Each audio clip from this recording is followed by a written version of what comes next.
What's up, everyone? Welcome to MusicBox, the only show on YouTube that wraps up the latest week's music news so that you, the viewers, know more about music news than your friends, and you can rub it in their faces if you want to. My name, as always, is Brandon King. This is a green t-shirt with nothing on it, and I am in a good mood today. First of all, you guys are tuning into this. Second of all, I got back from a run. It was nice. We had breakfast with my friends. I got a haircut, as you can see, and I'm happy about that, so it's all short. And we have a lot of music news today, so let's get started. Alright, we'll start with this. A week before the event is set to occur, thank you MTV, they're finally announcing some more performers for the VMAs, which will of course hit TV on August 25th on MTV. Kanye West and Lady Gaga have already been confirmed to perform, with Daft Punk supposedly performing, although that has yet to be confirmed. It'll probably be confirmed sometime next week. Check out next week's MusicBox. I guarantee you it'll probably be on there. But as for the three performers who are confirmed, guess who? Katy Perry, who will be performing her new song Roar, Thicke, who will be performing his monster hit Blurred Lines, and Miley Cyrus performing We Can't Stop. What do I think of this news? Pretty cool. I predicted that Thicke would be performing at the VMAs. Psychic once again.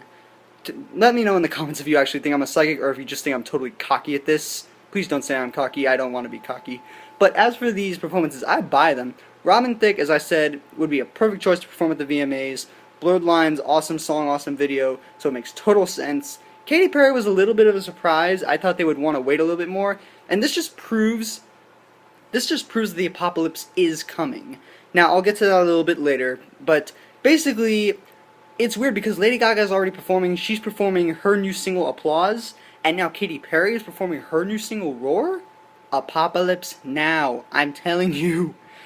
But the weird thing in this is Miley Cyrus. I said that I think she would perform, but I don't want her to perform, because I think the backlash would be a little bit too big. I get it, Miley Cyrus, you're trying to change your image, and you want to promote We Can't Stop as like, this is my vision, this is what I want to do, but I don't want you to perform, okay? Just because you have an awesome, like, I get the video is awesome, it's creepy at the same time, but it's a great video. The song is, your opinions can vary if you want. But I don't really like the song. I just really don't. But, you know what? Alright, here's what I'm going to do. Buy Katy Perry, buy Thicke, sell Miley Cyrus. Done. And next week you will have some news on Daft Punk because, let's be honest, they canceled the Colbert Report. They're going to perform at the VMAs. They just haven't said so yet. They're just trying to build something up because Get Lucky is so huge. So yeah, for now I buy most of this news. Alright, now on to the apocalypse. For those of you who don't remember, last week I reported that Katy Perry and Lady Gaga were about to start the apocalypse of music, also called the A-POPalypse. Here's what's been happening the last week. Katy Perry's first single, Roar, was leaked online Sunday, and the very next day, it was released to iTunes. But guess what? Applause, the first single from Art Pop, Gaga's album, was just released a couple days ago. Both Applause and Roar are currently available for download, so you can listen to them yourselves. Gaga recently took to Twitter, get this, and said that she was excited for Prism and that she didn't have any bad blood with Perry. Perry also tweeted that she was also excited for some friendly competition with Gaga and still praised her work. Prism is of course scheduled for an October 22nd release, while Art Pop is scheduled for a November 11th release date. This is just weird. The apocalypse, it's weird because all the news reports were saying that they were trying to stop it, then they were trying to start it. I've honestly lost complete track of this, but whoever comes out on top for the apocalypse, the fans are going to win. The Katy Perry fans and the Lady Gaga fans, we are going to win, okay? Because I'm a fan of Katy Perry, I'm a little bit of a fan of Lady Gaga, but not a monster fan, no pun intended. But yeah, I'm looking forward to this. I'm trying to see where you can possibly develop this to go, because think about it, they've both released singles on 1 week. They're both performing at the same event. Their albums are coming out within weeks of each other. This is just going to blow people's minds when it comes out. So overall, I buy the fact that they're trying to stop the apocalypse before it begins, but I don't think they're going to be able to stop it. It's too big. Coldplay will be releasing a new song entitled Atlas on August 26th. The song will be released as part of the soundtrack for the Hunger Games Catching Fire, which is set for a November 22nd, 2013 release date. Catching Fire director Francis Lawrence said the following: I have great respect and admiration for Coldplay, and we are thrilled with how well they have connected to the themes and ideas within the film. Their Their unwavering passion and excitement for the project elevated the collaboration even further, and we can't wait to share this music with the audiences around the world. This is pretty cool. Coldplay is one of the few people who I would not expect to do a song for Catching Fire, but at the same time it's so likely, because Coldplay makes all these like hypnotic arena pop ballads, and the more that I think about it, it'd be great. It'd be a great combination with Coldplay and Catching Fire. Of course, I don't think you can match the soundtrack for the first film. That soundtrack is awesome. Katy Perry, Maroon 5, who else? Who else was on that? Arcade Fire, and of course, Taylor Swift and Civil War's Safe and Sound. That song is so beautiful. It's such a beautiful song. I don't think Atlas is going to be able to top this, but I still think Atlas is going to be great. Coldplay is awesome. Catching Fire, I'm excited for the film. I hope you guys are. Let me know if you're excited for Catching Fire in the comments. But I am excited for this. I'm going to buy this news. Alright, John Mayer recently confirmed some guest appearances for his upcoming 5th album, Paradise Valley. One guest will be Mayer's on and off girlfriend, Katy Perry, who will appear on the track Who You Love. The other confirmed guest is Odd Future alumni Frank Ocean, who will appear on the track Wildfire. Ocean, as you guys may or may not know, collaborated with Mayer on his debut album Channel Orange, as well as performed with him on SNL. Paradise Valley is set for an August 20th, 2013 release date, and the current single Paper Doll is available for digital download. What do I think of this? This is pretty cool news. I was kind of expecting Frank Ocean eventually. When I saw Pyramids and the whole song about it, I thought these two made a great combination. SNL was a genius idea. I really love the chemistry that those two have. But singing together, that's going to be even better. I'm really excited for this news. It's still not on the level of Freddie Mercury, Michael Jackson, which, as you all should know by now, I am totally excited about. But back to John Mayer. I'm excited for John Mayer and Frank Ocean to continue to collaborate. I want to do more of these songs. I want them to do more of these songs in the future. I really do. I think it's a great combination. As for Katy Perry, it could go both ways. It could be a great song. On the other hand, it could just be two egos going at it. But I get it. He's trying to show Katy Perry how much she means to him, and I like that. On the track Who You Love, of course. So yeah, I buy both of these news. I am excited for Paradise Valley, and I hope John Mayer really does know what he's doing. Justin Timberlake's The 2020 Experience Part 2 is set for an October 1st, 2013 release date, and it looks like we have more Justin Timberlake on the horizon. Timberlake confirmed this week that the 2020 Experience would be released as a 4-LP set that on the same day as Part 2 would be released, October 1st. The package will include both parts of the 2020 Experience, but the 2 other CDs remain a mystery. I'm going to have to both buy and sell this. I buy the fact that he's finally coming to his senses and releasing both parts as a whole. That is the same reason why I didn't buy Part 1, because I knew, I heard a couple days afterwards that they were going to release Part 2, so I'm like, you know, I'm going to hold off on this because I don't want to have 2 separate albums. But thank you, Justin Timberlake, for coming to your senses and just releasing 1 album. But I also have to sell this. They're not giving any information away on the other 2 CDs. It's not even like the In Utero situation, which I'm going to cover later on this episode. But basically, for those of you who don't know, In Utero, the Nirvana album, is going to be re-released too, but there's some details on that. For this, we have nothing on it. We have Part 1 and we have Part 2. That's it. What are the other 2 CDs going to be? I have no idea. So overall, I'm going to have to both buy and sell this. Electro-rap artist M.I.A. is currently following Miley Cyrus' lead in the sense that she is also threatening to release her upcoming album, Matangi. After disputes with her label Interscope Records over lack of promotion, M.I.A. may have finally won. Interscope announced on Friday that Matangi will be released on November 5th, 2013, and a single entitled Bring the Noise was released earlier this summer. What I think of this? It's about the same thing as Miley Cyrus, except Miley Cyrus is more well known. M.I.A., you've had basically 4 tops singles that people know you from. Miley Cyrus has her entire career that people know her from. She has the right to be able to do that. As for M.I.A., it's a little bit different. I'm glad that she stood up to her label and said, yes, I'm finally releasing my album. F you guys, I will be releasing this whether you like it or not.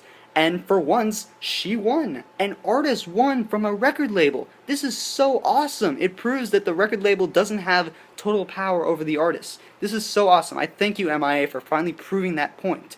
But what do I think about this? I'm not too excited for Matangi. I kind of lost interest a while back, but I'll still look forward to it.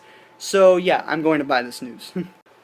Alright, when I first announced the 20th anniversary re-release of Nirvana's 1993 classic album, In Utero, there was no details on what would actually be included on the re-release. Now, some details have finally been revealed, and I will reveal them to you now.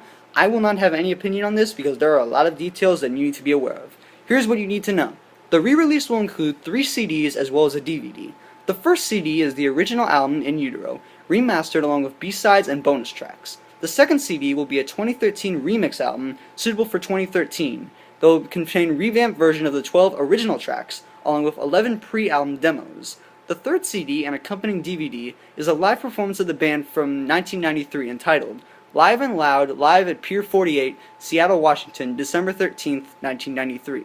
Some special standouts on the re-release that have been confirmed are the never before heard instrumental Forgotten Tune, the very first recording of the song Marigold recorded by drummer Dave Grohl, yes, and handwritten lyric sheets by lead singer and guitarist Kurt Cobain, rest in peace. The re-release will be available through a special 3LP 1DVD super package or a 2LP vinyl release. The re-release is set for a September 24th, 2013 release date. No word on if any promotional tour or anything has been confirmed by either Chris Novoselic, Dave Grohl, or Pat Smear. At this year's Coachella Music Festival, French electro-rock band Phoenix made headlines when they brought out R&B superstar R. Kelly for a mashup of Kelly's 2003 song Ignition and Phoenix's latest hit 1901. Well, not latest, but still late.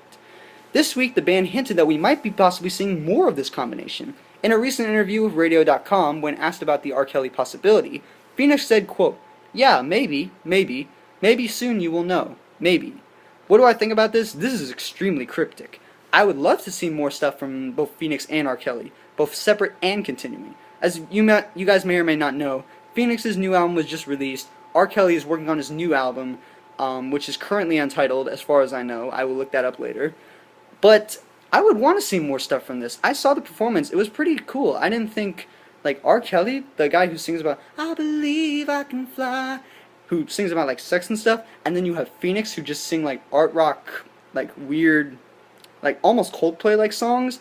They don't seem like a likely match, but it worked. It worked so well together, and I want to see more stuff from this. If this is true, Phoenix, you guys are geniuses for saying it like this. They said maybe. I don't know. No, but I think that's genius of you, Phoenix. And first of all, I'm pissed off, but it's genius that you're giving it away so subtly. So I think we will be seeing this, and if we do, I want to see it.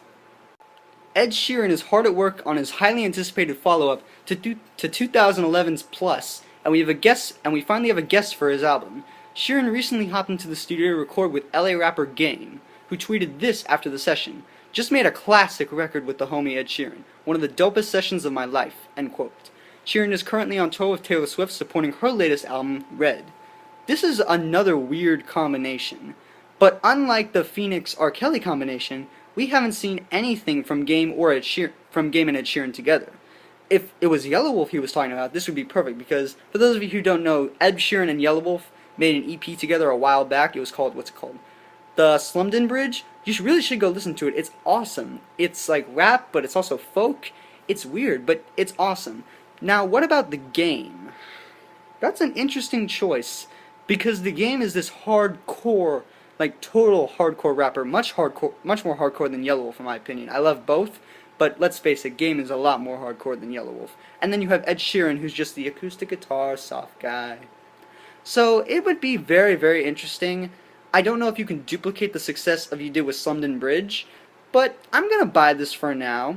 Until I actually hear the song, I have to buy this because I love Game, and I love Ed Sheeran, and I love rock-rap collaborations, so I'm a sucker for it. So overall, I buy this news.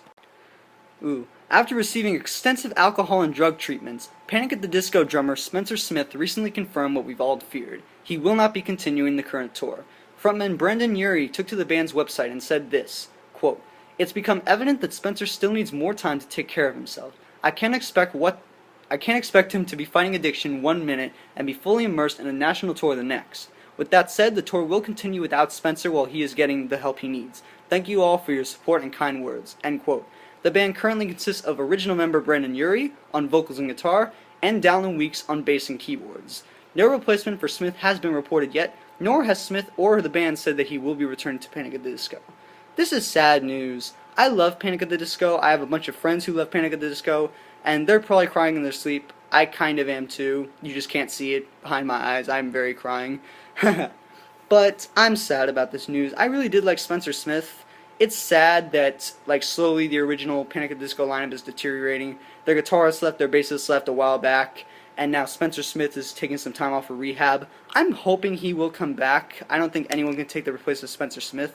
Maybe if they get some other Fueled by Ramen drummer for it, like who is it? Like maybe Handy Hurley from Fall Out Boy can commit, or maybe as a long shot, maybe even Josh Farrell from Paramore could do it. But I don't think anyone can replace Spencer Smith. Brendan Urie took it like a total man. He took it totally professional. He said, "Thank you so much." Maybe he'll be returning, maybe he won't, but either way, we still love him. And I thank you for that, Brendan Urie, for not being a total D-bag about this. So yes, I am going to sell this, but I respect Brendan Urie for saying this so kindly.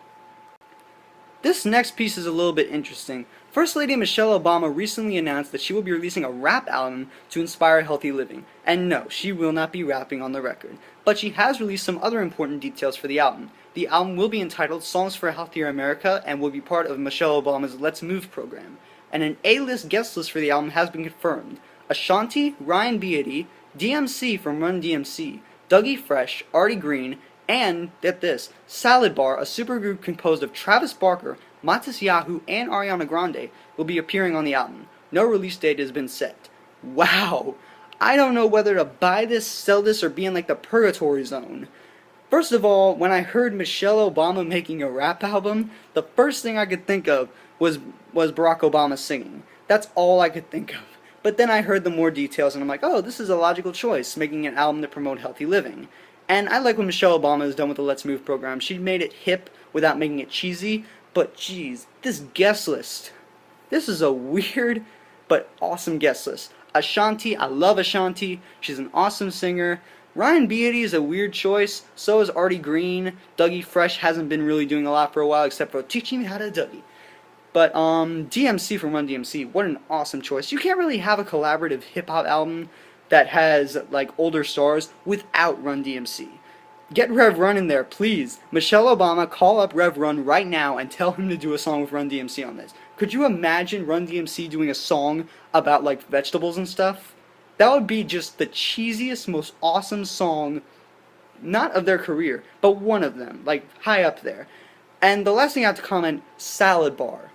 First of all, I think it's a stupid name, but what an awesome combination. Travis Barker, for those of you who don't know, I idolize Travis Barker. He is probably, if not in the top 3, top 5 drummers of all time in my opinion, and I am so glad he's doing this record. Ariana Grande is currently trying to prove herself besides The Way, and I appreciate that. She's trying to promote her other albums, promote healthy living. I'm glad for that, Ariana Grande. But Matisyahu, what an interesting choice, because not many people know who Matisyahu is. A lot of people know who Ariana Grande is. A lot of people know who Travis Barker is, but probably myself and probably 5 people I know, 5 max, maybe 6, know who Matisyahu is. I want to see Matisyahu on this record. That would be awesome. Matisyahu just doing his like reggae rap rock stuff. Ariana Grande doing that whole falsetto thing. Travis Barker doing the amazing, amazing drum things that I love him to do. That's gonna be awesome. Oh my god, I'm so excited for this record. Unfortunately, there is no release date, so I gotta wait. And the rest of us fans have to wait. But overall, I buy this news, except for a few issues. But overall, I buy this news. Thank you, Michelle Obama. Alright, finally today we have, of course, Shazam of the Week. For those of you who don't know, Shazam is a phone app that I always use to find songs that I don't know what they are. If I don't know a song on the radio or on TV or something, I can just put it up to the speaker and it'll tell me exactly what it is. I love using Shazam, and this is a song that I got this week that I really thought that you guys should know about. It's called Finale by the electronic artist Madeon. It's from his 2012 album The City, and I honestly love this song. It's so like, it's cinematic almost, and every single time, you can ask my brother about this if you ever see him, I always tell my brother and all my friends that this song needs to be in a movie. Literally, go type in the song Finale by Madeon, and you tell me right now that it does not belong in a movie. This song, jeez, it's cinematic, it's got like really almost like Coldplay vocals. I know I've mentioned Coldplay a lot in this show, but this does sound a little bit like Coldplay almost. And the sound, if I was to put this in any movie, it would be Pacific Rim. Literally, play this song, and mute the trailer for Pacific Rim. You tell me that's not awesome. You tell me to my face on this video that that song is not awesome with Pacific Rim or any other movie. But besides movie-wise, the song itself is awesome. I recently just got into Madeon from this song. I looked him up. He's a really good artist, actually. It's really freaking cool. And it was on PlayStation All-Stars, which I love that game. And besides all that stuff, it's just a really great song, really great dance song. It's not exactly dubstep because I have some things against dubstep. It's more EDM, which I am more friendly to. I like the more like entrancing dubstep keyboard stuff. And that's what Madeon is. So overall, I really like it. I think you guys should too. Go put it in the Pacific Rim trailer, or tell me in the comments if you think I'm absolutely insane. But that is my Shazam of the week. It's called Finale by Madeon. And that will just about do it for this week. Thank you guys so much for tuning in. I'm so glad that people are actually watching this. If you like this video, please share it down here. There should be a share button right down like there. Go share it on Facebook, Twitter, Instagram, whatever you have. I know you can't really share links on Instagram.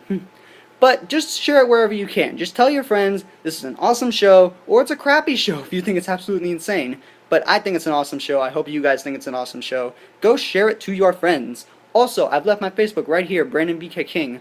Like me, get updates on all my stuff, MusicBox, music reviews, drum covers, which I am going to be posting again this week, and solo stuff, which I am working on, I promise you that. Like my band, Accentro OC, you'll get updates to all our stuff. Subscribe to my YouTube channel, This is the BDK, you'll get updates too. And that's about it for this week. Thank you guys so much for tuning in again. On behalf of myself and all you people out there in YouTube land, thank you so much for watching this. I really appreciate it, and have a nice day.